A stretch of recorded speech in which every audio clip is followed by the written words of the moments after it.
అందరికీ దేవునికి నిజముగా మొరుపెట్టు వారందరికీ యెహోవా సమీపముగా ఉన్నాడు. దేవునికి నీకు దూరం ఎంత? నీకు ఆకాశానికి దూరం ఎంత? నీకు మరి అంతరిక్షంలో ఉన్న అనేక నక్షత్రాలకి దూరం ఎంత? అంటే కొన్ని వందల లక్షల కిలోమీటర్ల దూరంలో మనం ఉన్నాం. ఎక్కడికి? భూమికి, ఆకాశానికి, భూమికి నక్షత్రాలకి, భూమికి సూర్యుడికి, లేకపోతే భూమికి నక్షత్రాలకి, భూమి మీద నివాసం ఉంటున్న నీకు అంతరిక్షానికి కొన్ని లక్షల కిలోమీటర్ల దూరము ఉంది.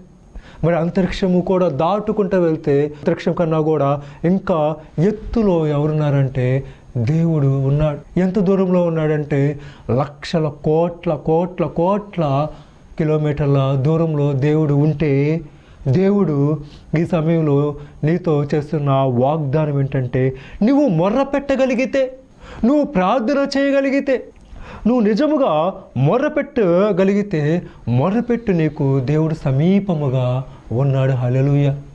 ఎంత సమీపముగా ఉన్నాడంటే నీ హృదయం బయట నిలబడి నీ హృదయాన్ని తట్టుతూ ఉన్నాడు. నా కుమారుడా తలుపుతి, నా కుమారుడా తలుపుతి, నేను నీ యొక్క హృదయంలోనికి వస్తాను అని దేవుడు మాట్లాడుతూ ఉన్నాడు. కాబట్టి మనము మొరపెట్టేటప్పుడు నిజముగా మొరపెట్టాలి.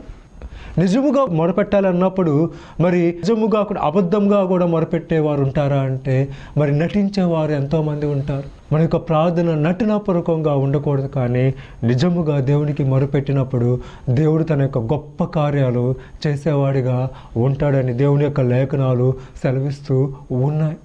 ఇశ్రాయేలుని జ్ఞాపకం చేసుకుందాం.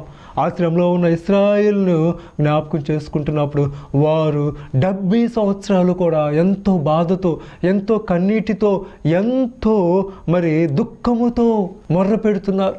నిజముగా మొర్ర పెడుతున్నారు. అయ్యో, యూదా దేశంలో ఉన్నప్పుడు ఎంతో స్వేచ్ఛతో జీవించాము ప్రభువా, ఎంతో స్వేచ్ఛను మీరు మాకు ఇచ్చారు ప్రభువా.